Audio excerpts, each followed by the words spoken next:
कल हमारे रेवाड़ी शहर में हमारे माननीय गृह मंत्री अमित शाह जी आ रहे हैं। रेवाड़ी में अगर मैं जो कैंडिडेट की बात करूं तो एक झूठ को लेकर चले हैं कि मैं डिप्टी सीएम बन जाऊंगा। देव जी भी रहेंगे क्या?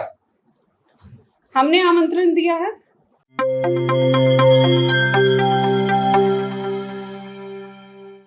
आज एक बहुत महत्वपूर्ण विषय है जिसके लिए मैंने ये प्रेस कॉन्फ्रेंस में आपसे बात करने की इच्छा रखी है कि कल हमारे रेवाड़ी शहर में हमारे माननीय गृह मंत्री अमित शाह जी आ रहे हैं।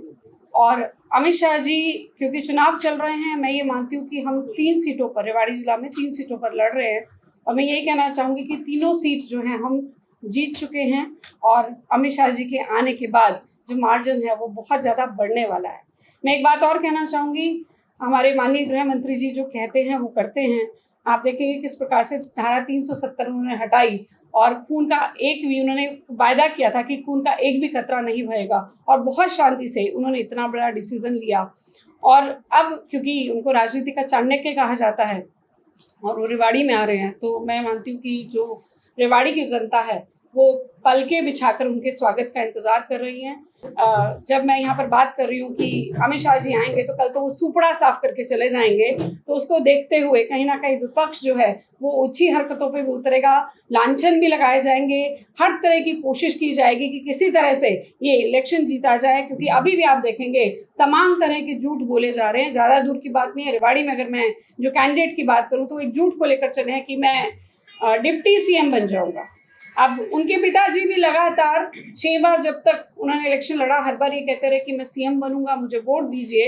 लेकिन इलेक्शन जीतते ही किस प्रकार से वो सीएम से ही लड़ाई कर लेते थे।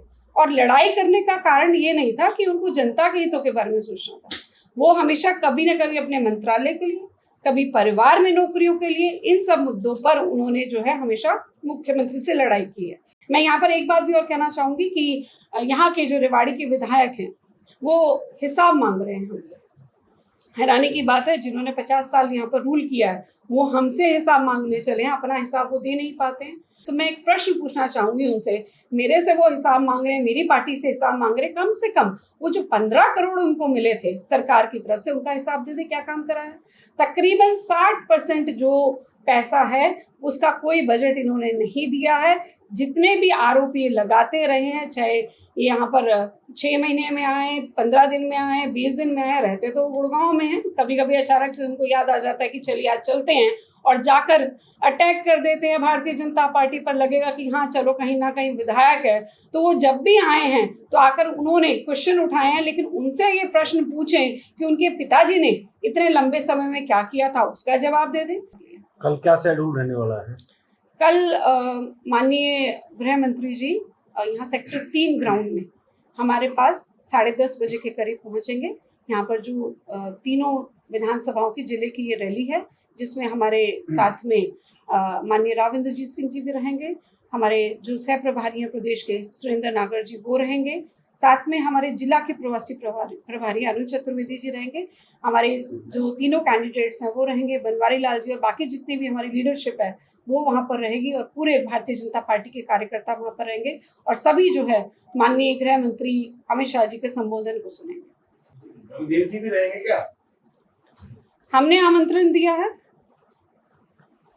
हमारा काम है जिला की तरफ से आमंत्रण देना।